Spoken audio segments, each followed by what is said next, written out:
estamos aqui com essa decoração. Pelo jeito nós vamos Natal, Ano Novo, Páscoa e vai embora, né? Como os irmãos e os homens não têm vez mesmo, deixa a decoração das mulheres aqui direto e a gente vai vivendo pela misericórdia de Deus. Então chegou Jesus com eles a um lugar chamado Getsemane e disse aos seus discípulos: assentai-vos aqui enquanto eu vou além orar. E levando consigo e os dois filhos de Zebedeu, que são Tiago e João, começou a entristecer-se e a angustiar-se muito. Então lhes disse: a minha alma está cheia de tristeza até a morte. Ficai aqui, velai comigo. E indo um pouco mais além, mais para adiante, prostrou-se diante do seu rosto, orando e dizendo: meu Pai, se for possível, passa de mim esse cálice, todavia não seja conforme eu quero, mas como tu queres. E voltando para os seus discípulos, achou-os adormecidos e disse a Pedro: então, nem uma hora pudestes velar comigo? Vigiai e orai para que não entreis em tentação. Na verdade, o espírito está pronto, mas a carne é fraca. E indo segunda vez, orou dizendo: meu Pai, se esse cálice não pode passar de mim sem eu beber, faça-se a tua vontade. E voltando, achou-os outra vez adormecido, porque os seus olhos estavam carregados. E deixando-os de novo, foi orar pela terceira vez, dizendo as mesmas palavras. Então chegou junto dos seus discípulos e disse-lhes: dormi agora, repousai, eis que é chegado a hora, e o Filho do Homem será entregue na mão dos pecadores. Levantai-vos, pois, portanto,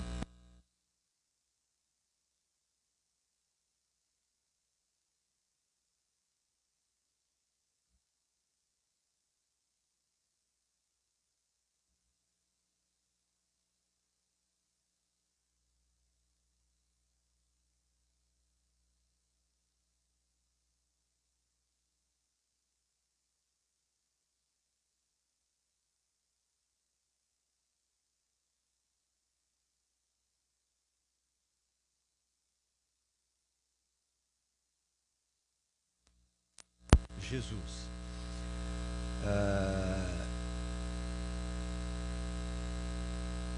Neste lugar, nesse jardim chamado Getsemane, Jesus costumava ir orar com os seus.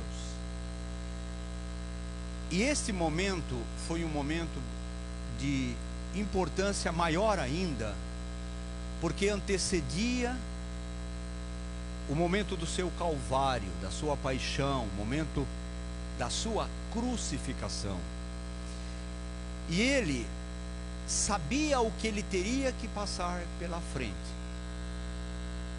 E todas as vezes que se fez necessário, Jesus sempre buscou socorro, consolo, força, graça e condição de Deus para continuar na sua caminhada.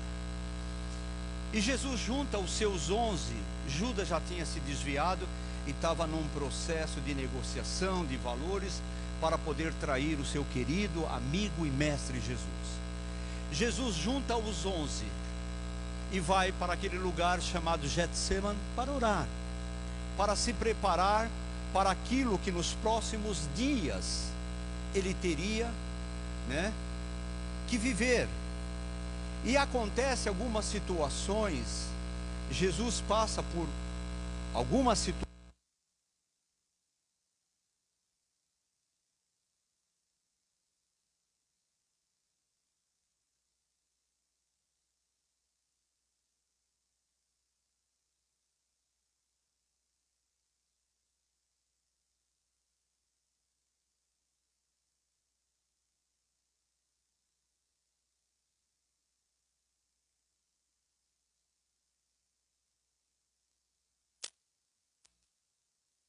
está nos 4 evangelhos. Cada evangelista, cada escritor, ele vai fazê-lo segundo a sua ótica, né? Mateus era um coletor de impostos, era tipo um contador, era um escriturário, era um camarada, era um homem ligado a números. Então ele vai falar de 11, depois vai falar de 3, ele vai enumerar essa situação, né? João já é mais emotivo, era, né, aquele apóstolo mais da emoção, do coração. E esse momento de Jesus no Getsêmani, ele vai tratar mais da traição de Judas, porque foi algo assim, aquela apunhalada, não atingiu Jesus, mas atingiu eles. E João se sentiu muito incomodado, então ele vai focar muito a questão da traição. Lucas era médico, um médico amado, e em Lucas você vai encontrar, sabe, uma conotação um pouco mais médica. Lucas vai falar do sofrimento tão intenso de Jesus, que o levou a ponto de suar gotas grandes de sangue. E Marcos mistura um pouco de cada coisa e traz a sua narrativa. Jesus ora. E Jesus começa a enxergar tudo aquilo que ele, né, sabia que ia passar, mesmo porque no livro de Isaías 53 está toda a narração daqueles momentos de intensa crueldade que ele confrontaria com, né, a situação humana. E isso traz para ele um sofrimento muito grande. Eu pregava alguns anos atrás, nós tínhamos um missionário na Assembleia de Deus lá do Brás, onde eu nasci, Assembleia de Deus de Madureira, né? Missionário Celso, era um missionário usadíssimo por Deus, e numa das viagens dele lá no Amazonas, o avião que ele estava caiu no Rio Amazonas, ele se afogou, mas numa das missões dele, ele trouxe o espinho usado lá em Israel, que foi confeccionada a coroa de Jesus. E aquilo trazia um impacto assim muito grande na nossa fé, de saber do grande sofrimento de Jesus, a grande dor, né? Então, durante muito tempo, meus queridos pastores, né, a gente mencionava do sofrimento físico, as chicotadas, aquela cruz pesada, carregando, a crueldade dos guardas romanos, a maneira terrível com a qual ele foi flagelado, a coroa de espinhos, né, com 5 a 7 centímetros mais ou menos de comprimento, que foi confeccionada para humilhar e foi colocada com força, com ódio sobre a cabeça dele, os pregos nas mãos. Então, todas as vezes que a gente falava desse momento do sofrimento de Jesus, a gente focava o lado físico, e é algo realmente que nos choca. Alguns, acho que 10 anos, 15 anos atrás, Mel Gibson produziu um filme lindíssimo chamado A Paixão de Cristo. Ele não trata do nascimento, dos ensinos, é só dessa morte, né? E o mundo inteiro foi impactado quando viu o grande sofrimento nas telas feitas com muita qualidade por aquele produtor, Mel Gibson. Nós éramos pastor de uma igreja lá em Santana, e nós tínhamos um diácono que era dono de uma rede de cinema, né? E ele dizia, pastor, eles estavam abrindo em alguns horários o cinema para não passar outros filmes e só esse, e a maioria do pessoal que ia ver eram os evangélicos, eram os crentes. E ele falou que cansou de ver em sessões muita gente ajoelhada, chorando, assim soluçando por contemplar na tela o sofrimento de Jesus. E isso foi uma grande verdade. Esse sofrimento trouxe realmente muita dor ao nosso mestre. Mas além do sofrimento físico, há o sofrimento emocional. Muitas vezes a dor emocional machuca mais que a física. E às vezes a própria dor emocional acaba trazendo consequências muito graves ao corpo. São as doenças psicossomáticas, né? A doença da alma. E a gente está hoje com esse grande problema na humanidade do pânico, da depressão, de tantas doenças, de síndromes disso e daquilo, que são doenças da alma. Então Jesus foi atingido também na sua alma. O pastor é ferido, as ovelhas rejeitam. Um dos seus amigos é traído, ele olha para aquele momento, ele antevê, não tem ninguém com ele. sabe, sozinho, desamparado, abandonado. Então há uma dor também, a traição emocional muito grande. Mas além da dor física, além da dor emocional, havia algo que nós não somos capazes de imaginar. Está muito além da nossa compreensão. Foi a dor espiritual. A dor espiritual. A ira de Deus contra o pecado de toda a humanidade não podia ser derramado sobre nós. Aliás, precisaria de bilhões e bilhões e bilhões e bilhões se repetindo para satisfazer a ira que o pecado causou no coração santo de Deus. Toda a malignidade produzida nesses milhares de anos, toda a delinquência, todo o assassinato, toda a fome, toda a miséria, toda a perseguição, todo o estupro, toda a violentação, toda a abominação, toda a feitiçaria, toda a sorte de desgraça produzida pela humanidade ao longo de toda a sua existência. E olha que nós somos uma fábrica de desgraça. Caiu sobre ele o pecado, que é 1000 vezes pior do que a pandemia aí do coronavírus. O pecado caiu sobre ele. E a natureza santa de Deus não tinha experiência com pecado. Não fazia parte da santidade de Deus o pecado. Então vocês imaginam, isso é colocado sobre ele. E não tinha outra forma de fazer. E ele não sofre isso como Deus. Em momento nenhum o Senhor esqueceu da condição humana e se recorreu à condição divina, porque ele nunca deixou de ser Deus, mas ele nunca enfrentou nenhum problema durante a sua vida que não tenha enfrentado como homem. Como homem, ele não deixa de ser homem para ser Deus, porque com o poder de Deus seria muito mais fácil ele suportar. Ele suporta tudo como homem, embora não deixando de ser Deus. Jesus leva, preste atenção, para dentro da divindade, a condição humana.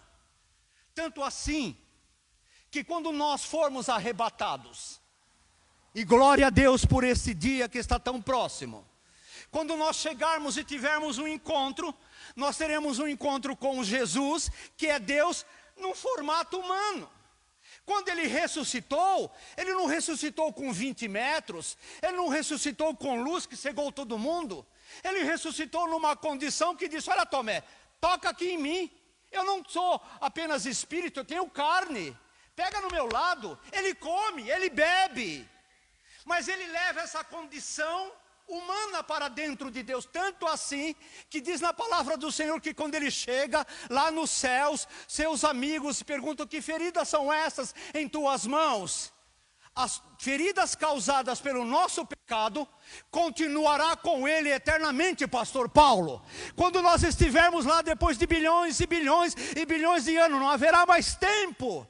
E se de repente pintar uma possibilidadezinha de você achar que você está lá porque você foi bom, porque você fez a obra, porque você fez isso e aquilo, ele vai levantar as mãos e você vai entender: é pela minha graça que vocês estão aqui. Foi pelo meu sacrifício que vocês estão aqui. Não é fruto, sabe, resultado do trabalho de ninguém. Mas ele leva essa condição lá e perguntam para ele: o que foi isso? Ele disse: são as feridas com as quais eu fui ferido na casa dos meus amigos. Amém? Amizade fere, amor fere. Falava isso com o pastor Paulo domingo passado. O amor fere, só a indiferença não fere, quando nós assim usamos. Então Jesus sofre tudo isso naquele momento.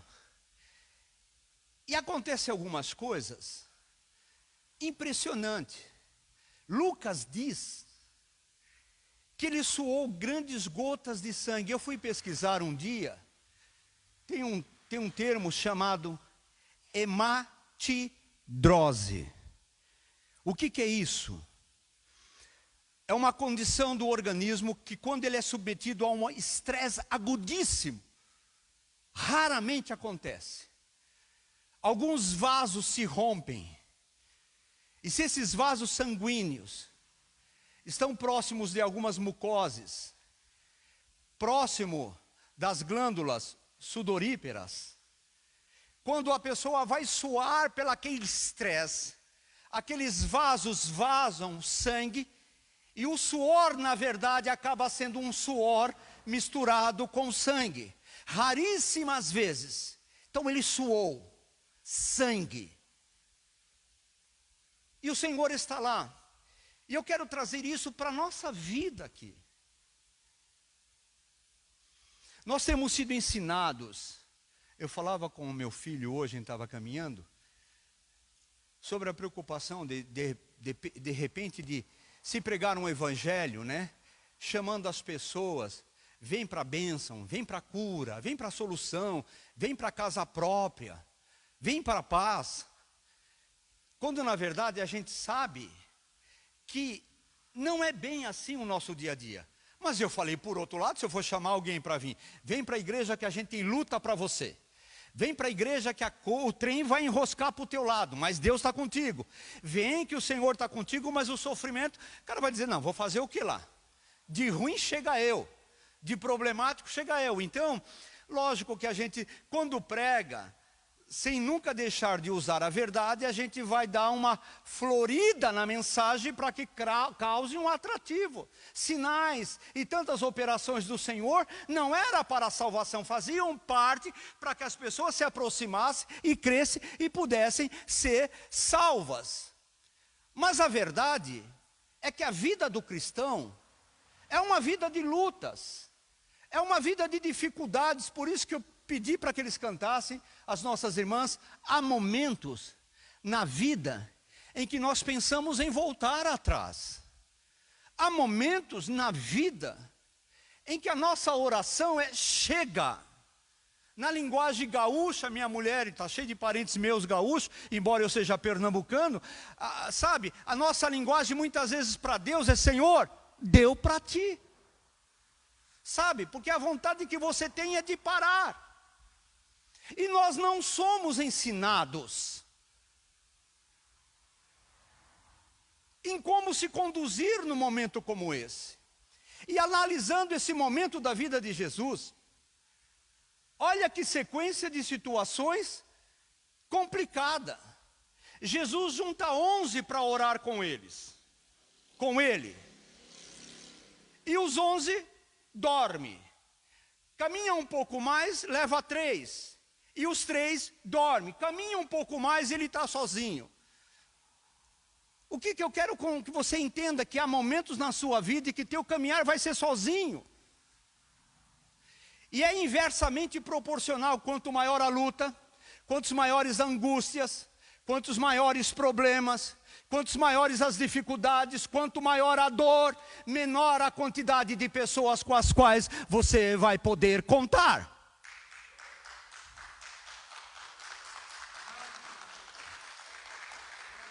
Eu tenho 3 filhos, 2 estão aqui e 1 está lá em São Paulo. E eu vivi uma crise financeira terrível, sabe?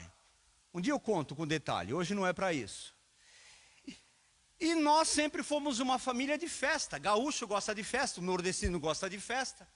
E eu percebi uma coisa, que à medida que a crise aumentava, né, que as dificuldades vinham, ninguém convidava um casal com 3 filhos para a festa, né?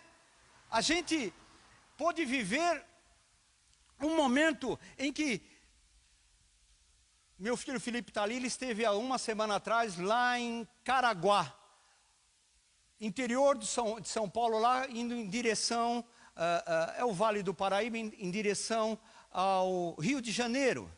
E ele esteve com um pastor, foi lá pregar, com um pastor, um casal maravilhoso. Nós ganhamos para Jesus, nós o separamos como pastor, né? E ele tem uma igreja lindíssima lá, né, em Caraguá. E eu comentava com a Neide, no auge da nossa crise, nós chegamos a ter uma igreja com 1.500 pessoas.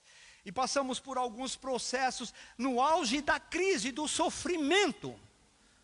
Não sobraram 5 para nós contarmos. Tinha uma igreja assim, mas de amigos, de apoio que nós pudéssemos contar, não sobravam 5. Inclusive nós citamos o Serginho e a Glorinha, que foi um casal que sempre esteve ao nosso lado.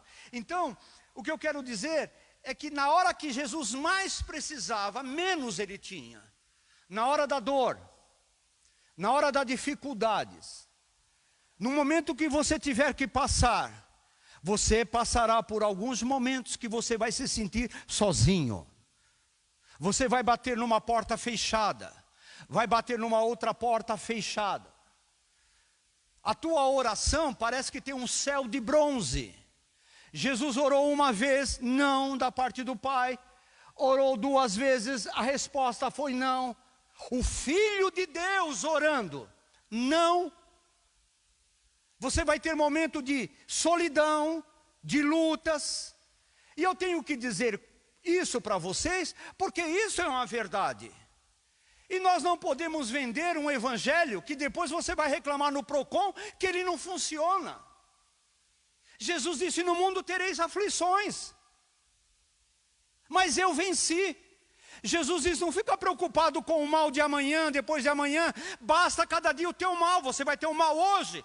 Quando você se acordar amanhã, se preocupe que terá um outro mal, sempre haverá um problema presente na tua vida. Mas por que tanta gente vem para a igreja, e um número tão grande quanto os que vêm vão embora? Porque vem numa expectativa de uma facilidade, de um mar de rosas, de uma vida de paz e tranquilidade sem problema. A verdade não é essa. E aí o camarada, o querido não está preparando, e quando vem a luta, a perseguição, está lá a parábola do semeador, ele não aguenta o tranco. Você terá momentos de solidão, nem com a tua mulher você vai poder contar. Nem com teu marido, nem com teu pai, nem com a tua mãe, nem com teus filhos. Terá momento na sua vida como Jesus, que a tua oração terá um silêncio de Deus. Um silêncio.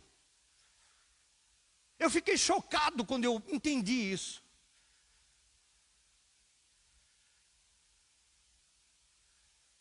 Jesus, ao ser batizado, sai das águas, aparece o Espírito Santo na forma corpórea de uma pomba sobre a cabeça dele, e Deus lá dos céus diz: eis aí o meu filho amado em que me comprazo. O próprio pai falando com o filho. Os gregos vão a Filipe dizendo: queremos conhecer Jesus. E Jesus fala do processo da semeadura, do trigo que tem que cair e morrer, sabe? E aí Jesus disse: Pai, me glorifica junto à glória que eu tinha diante de ti. E vem uma voz dos céus dizendo: uma vez te glorifiquei e outra vez te glorificarei. Jesus se reúne com alguns dos seus discípulos no Monte da Transfiguração, e é envolvida com uma nuvem maravilhosa, e Deus fala: eis aí o meu filho amado em que me comprazo. Mas agora, Jesus sozinho, Jesus ora, não tem resposta, e me caiu a ficha. Eu falei: que negócio esquisito.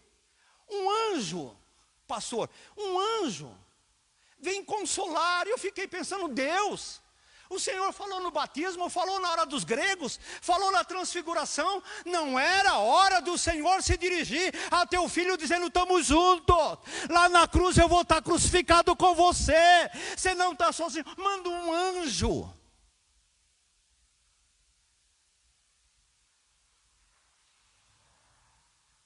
Pasmem, não tem milagre essa hora, não tem sobrenatural.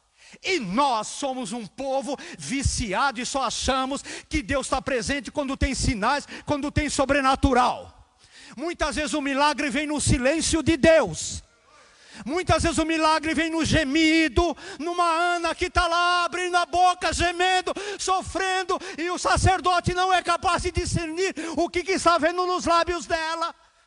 Mas nós criamos situações: não, Deus está em silêncio, não tem milagres, não tem resposta, eu estou perdido.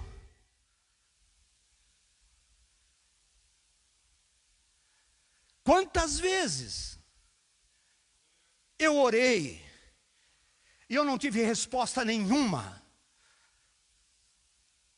Quantas vezes eu fui tentado a orar, pedir a direção de Deus e abrir a Bíblia: Senhor, aonde caiu o meu dedo eu não vou nem olhar, é a tua voz. E só caía coisa que não tinha nada a ver. Teve um dia que eu estava com um problema tão grande, e eu orei e falei: Senhor, não dá mais, fala comigo hoje. E eu abri lá em Jó: amaldiçoa teu Deus e morre. E aí?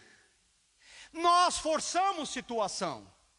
E Jesus, nesse processo, que é um processo que nós vivemos,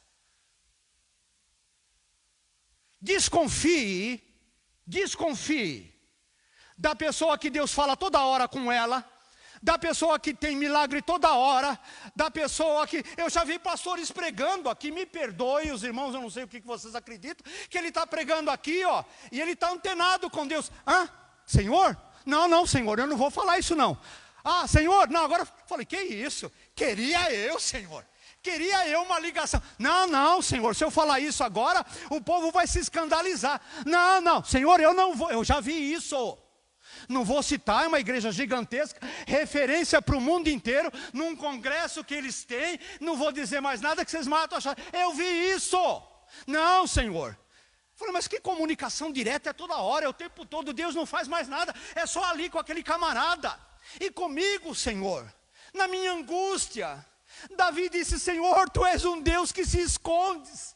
Isaías disse: Senhor, Tu és um Deus que eu clamo e eu não te acho. E Jesus ora e vê o silêncio de Deus. Não significa que Deus não está presente. Não significa que Deus não está no processo da tua vida e nesse momento tão crítico. Não force a situação. Jesus orou uma vez, Jesus orou a segunda vez, a terceira vez, e nas 3 orações: Senhor, se for possível, passa de mim esse cálice sem que eu o beba, porém não se faça a minha vontade, e sim a tua. Nós somos tentados, fortemente tentados, a forçar uma situação diante de Deus, para que seja feita a nossa vontade. A tua vontade, na maioria das vezes, é para destruição. Enganoso é o coração do homem. Não force uma situação, não force uma direção, não busque adaptar Deus à tua necessidade. Não crie situações e artifícios para que você entenda que aquela foi a vontade de Deus.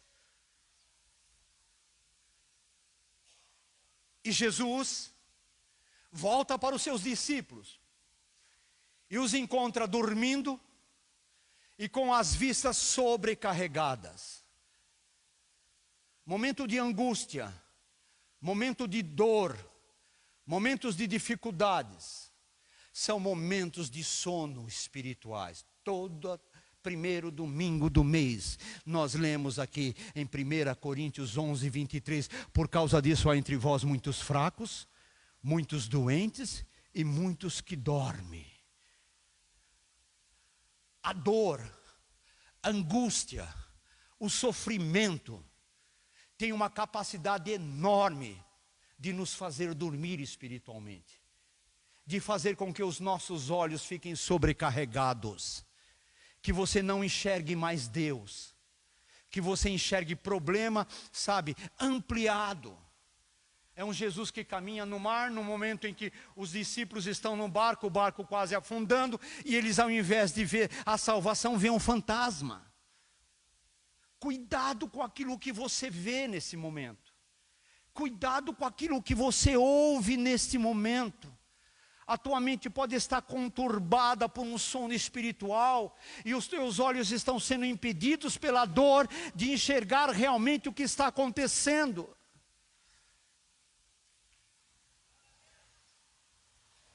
E Jesus continua, porque Jesus conseguiu enxergar além da cruz. Isaías 53, com a sua obra, o meu servo justificará muitos. Mais de 2000 anos atrás, lá no Getsemane, Jesus enxergou a reunião que nós estamos fazendo aqui hoje, na Avenida Coleira 450, bairro Praça, aqui em Tijucas, Santa Catarina, hoje dia 8 de novembro de 2020. Ele enxergou vocês, Ele me enxergou. Ele enxergou além do problema. Ele enxergou um pouquinho para frente. Paulo diz uma coisa eu faço é olhar para frente, e não para as coisas que lá atrás ficaram. Parar de olhar para o problema, para a gente dormindo, para a solidão, para a oração não atendida, para o suor de sangue. Deus tem promessa em sua vida, e Jesus sabia que ele tinha que passar por aquilo e teria que beber aquele cálice.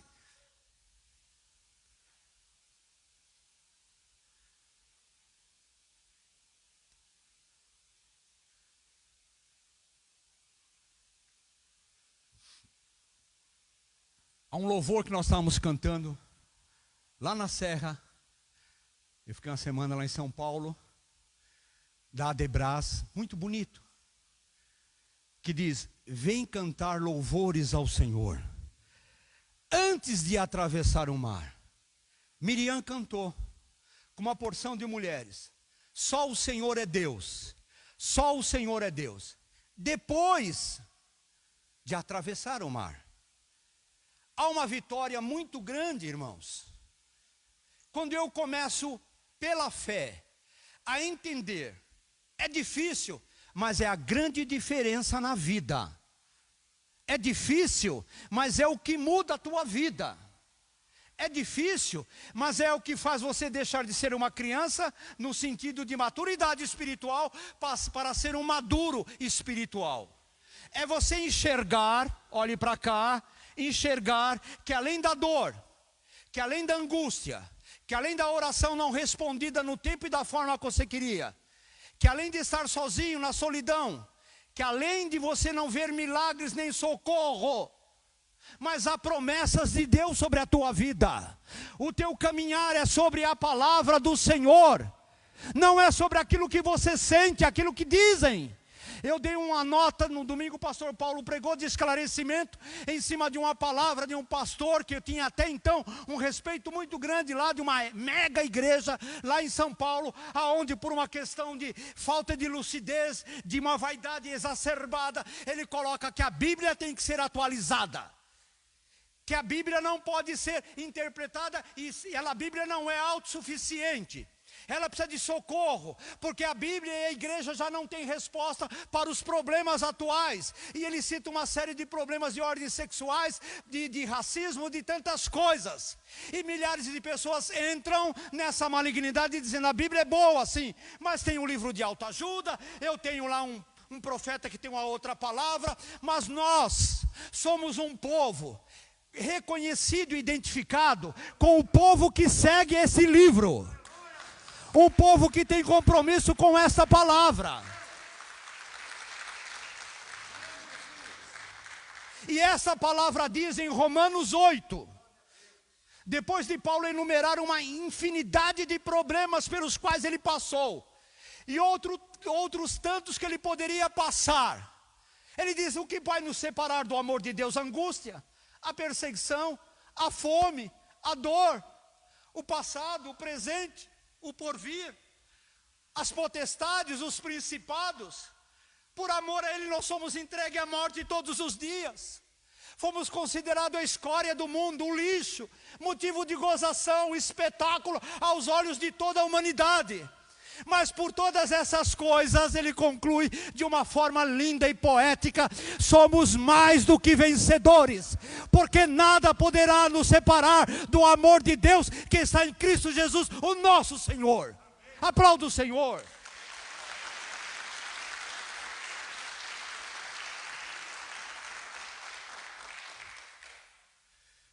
Não espere vencer primeiro, para louvar e crer depois.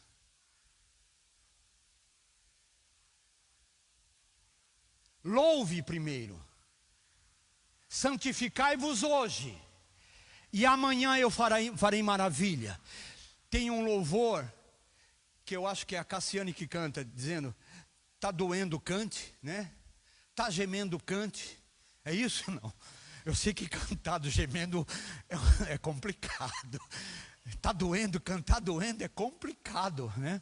A gente tem vontade, né, de gritar, de pôr para fora. Perdoa o que eu vou dizer. Tem vontade de às vezes dizer um palavrão. Pastor, você vai escandalizar. Para de escandalizar com essas coisas. A gente não se escandaliza com o que tinha que se escandalizar e se escandaliza com algumas verdades, né? Eu falei lá em casa, segunda-feira que foi feriado, não vão se escandalizar.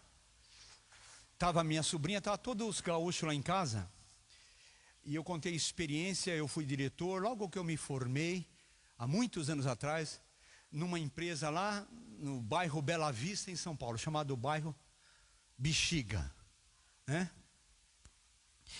E o dono já deve ter falecido, era um italiano de um coração muito bom. Eu não vou citar o nome dele, mas muito bom. E a minha área ficava no meio da fábrica, porque eu conduzia engenharia, produção, projeto. E às vezes na hora naquela época, o refeitório era dentro da empresa. E quando eu passava às vezes lá no refeitório, eu ficava com dó.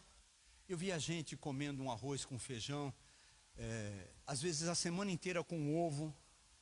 Alguns comendo a semana inteira um arrozinho com feijão, com pescoço de galinha. E eu falei, seu Barote, a empresa está indo bem, então, sabe, faturando. Vamos dar um jeito de dar refeição para esse povo. Ele disse, Pimentel, pega uma meia dúzia de refeitório aqui perto, vai comendo em cada um deles, e você escolhe, faz uma triagem, escolhe uns 2, e a gente vai fazer um convênio para que a gente possa dar comida. E foi uma bênção, eu comi bem, de graça, a semana inteira, né? E aí nós escolhemos um. Pasmem, nós tínhamos sócios da empresa, tinha gerente, tinha secretária bilíngue, tinha tudo, um pessoal de formação que comia lá. Ninguém nunca reclamou. Sabe quem começou a reclamar? O comedor de pescoço de galinha, o comedor de ovo todo santo dia. E foram perturbando, que ele disse, Pimentel, eu estou lá para sofrer com esse povo, corta o almoço. E nós cortamos o almoço. Eu ia falar, mas eu nem vou falar. Não é Deus que está dizendo, né? Mas eu vou falar. Eu falei, igreja é assim. Sabe de quem às vezes eu recebo reclamação? Isso não é aqui não, sempre foi assim. Do camarada que não é dizimista, ele vem e reclama que está quente. O que não é dizimista, ele reclama que a igreja está suja. O que não contribui na igreja ele reclama do som. Ele reclama, a nossa cadeira é estofada, mas ele reclama da cadeira dura. E eu falei lá em casa, eu falei, eu vou pegar qualquer dia e vou dizer, você que não é dizimista, você está proibido de usar o papel higiênico no banheiro. Porque o papel higiênico da igreja é pago pelo dizimista. E se você quer usar o banheiro, não use papel. Eu não vou parar por aí, senão eu vou muito longe, vai dar problema. Mas a vontade é dizer, vai limpar com a mão e não me suje as paredes, porque tem custo também. É verdade. É verdade. Então, nós reclamamos o tempo todo. Quando a orientação de Deus para a nossa vida é ficar firme, porque Deus tem promessas na tua vida, porque tem palavras de Deus de esperança, sabe, de alegria e vitória. Isso não traz isenção do sofrimento, sabe, da cruz até a glória, do Getsemane até a glória teve a cruz. Você tem momentos na sua vida que você tem que passar, e não adianta olhar para trás. O Senhor não responde. Estou sozinho, estou suando gotas de sangue, não há milagre, não há voz de Deus, não há nada, mas há a palavra de Deus que é uma promessa para a tua vida. Fica firme, aguenta firme. O meu servo justo viverá da fé. Se ele recuar, se ele voltar atrás, a minha alma, diz o Senhor, não tem prazer nele. Fui claro, irmãos? Assim está escrito, assim será. Aguenta firme. Eu não trouxe uma palavra para alisar a tua cabeça aqui hoje, não. Não vou desmanchar o teu penteado. Mas é uma palavra de Deus para a tua vida. Pare de chorar, pare de reclamar, pare de murmurar a tua má sorte, para de dizer que a tua cruz é maior do que você pode suportar, para de provocar a ira do Senhor, dizendo: o Senhor faz, ou eu vou me desviar. Você vai desviar, porque Deus não trabalha sob pressão. Ou o Senhor faz, sabe, eu escutei, a gente escuta de vez em quando, põe Deus na parede, porque Ele é obrigado, quando você põe Ele na parede, a cumprir a palavra dEle. Para o diabo com a palavra dessa.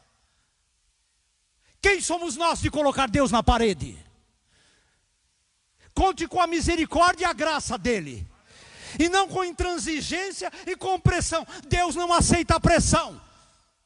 Quem somos nós? Vaso cheio de imperfeição, que dependemos diariamente da misericórdia dEle. Está doendo? Cante, aguenta.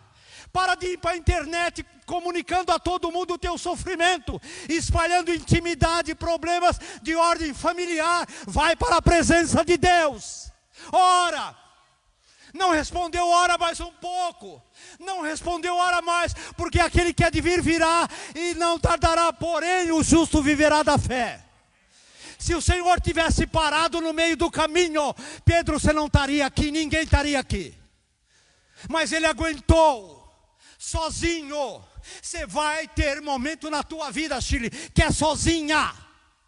Vai para o quarto. Você e Ele, e mais ninguém. E ainda que Ele te mate, disse Jó, nele eu esperarei.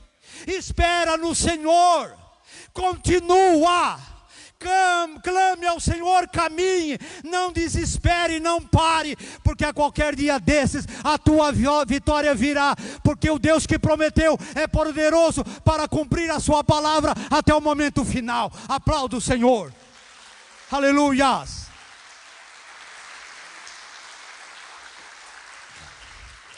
Vamos ficar em pé. Glória a Deus.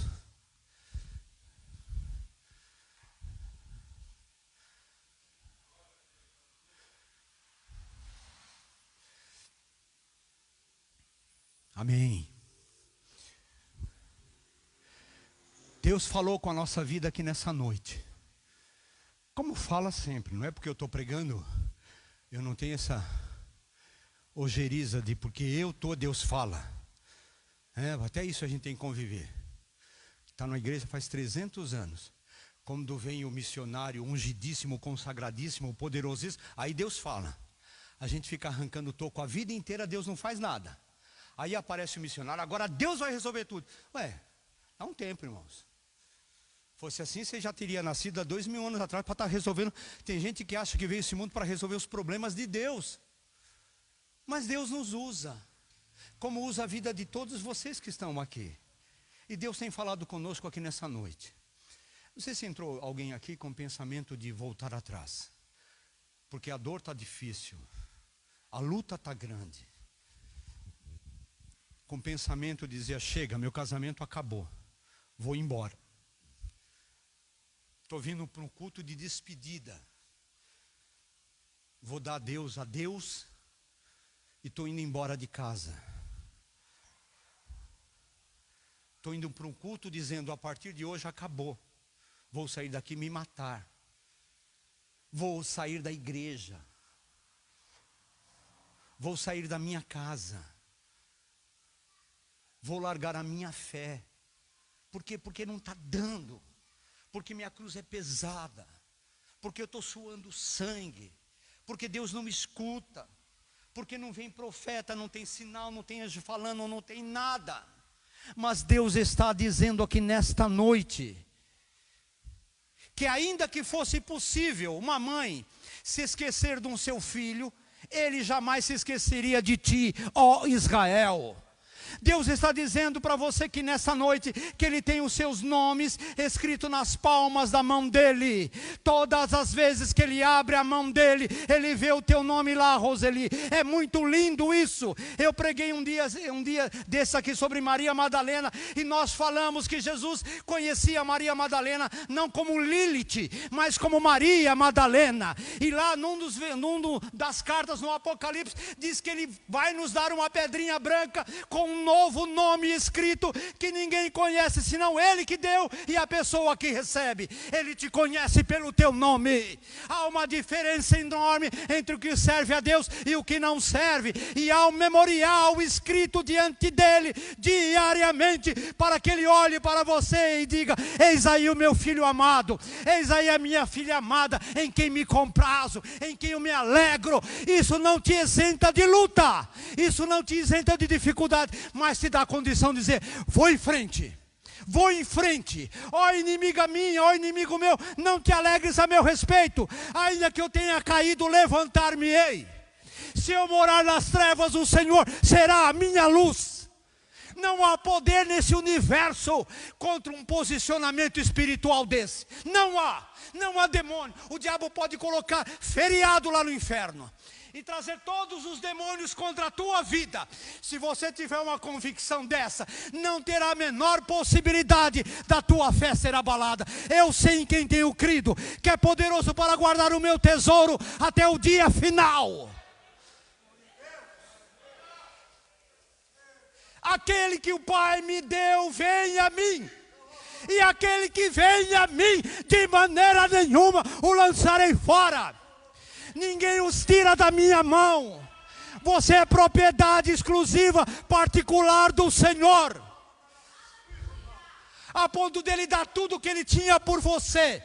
Como não nos dará então agora com Ele todas as coisas? Continue, irmãos, continue, caminhe, não pare. Está doendo, prossiga, aleluia. Está difícil, prossiga.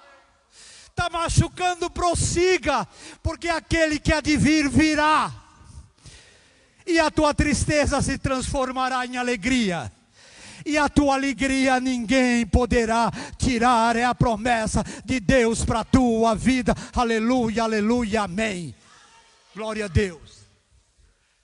Feche os seus olhos.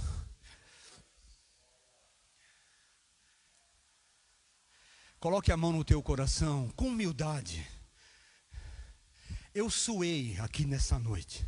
Não suei sangue, mas eu suei para levar uma palavra de Deus para a tua vida. E essa palavra veio porque Deus te ama. Porque não quer que você se perca em meio às tuas dificuldades. Não olhe para trás. Não olhe, eu sei que você tem motivo de sobra.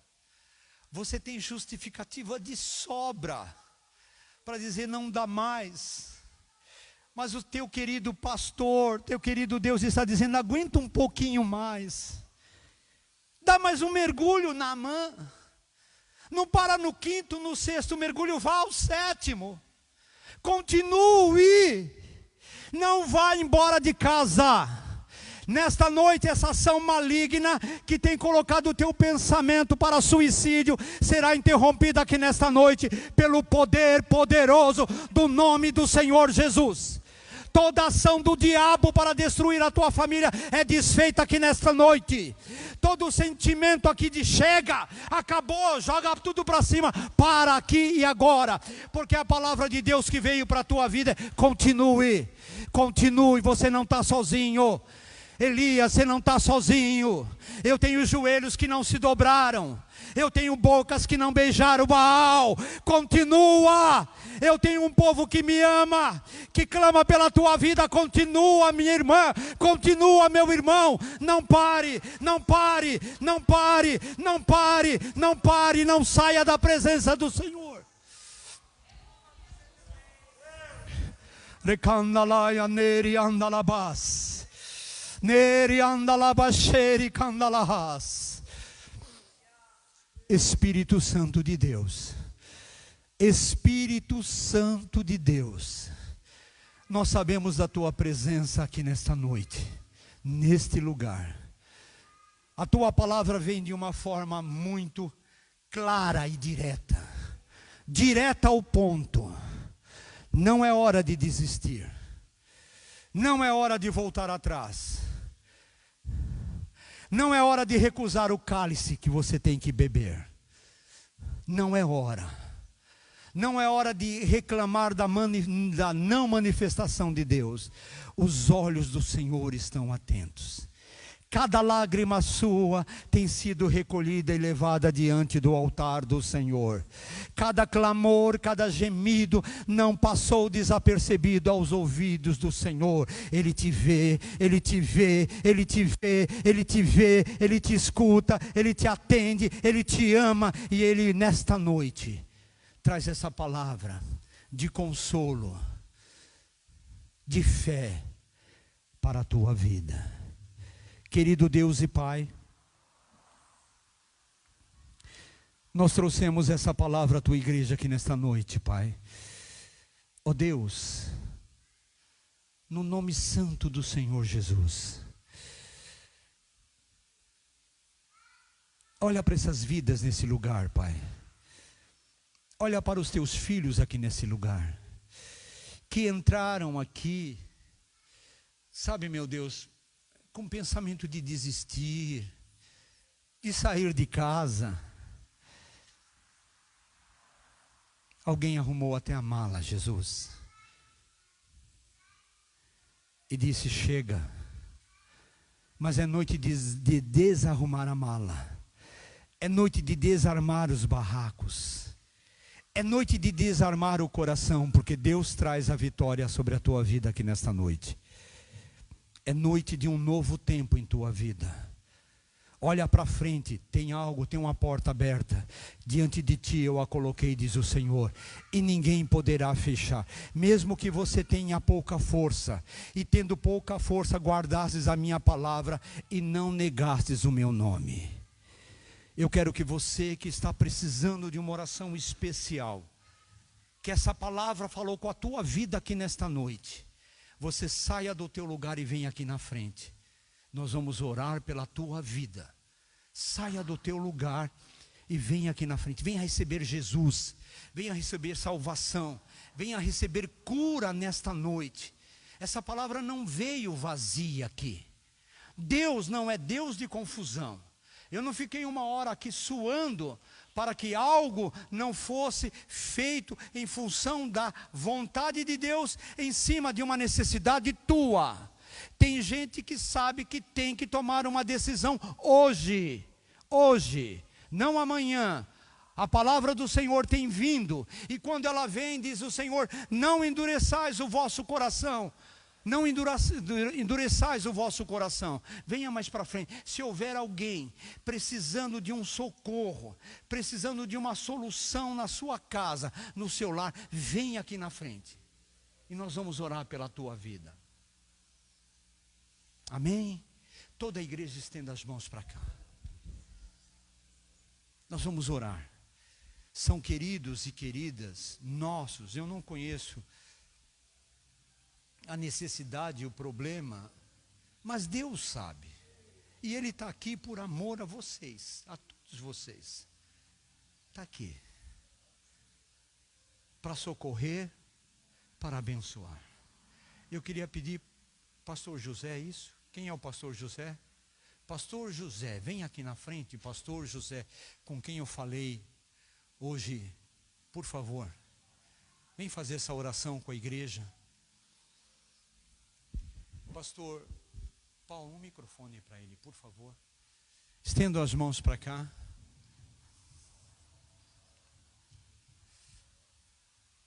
Pastor José, estamos nos conhecendo hoje, estará orando pela igreja.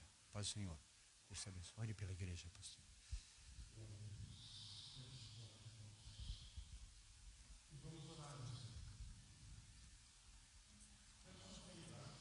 Na hora que ele terminar a oração, você já começa.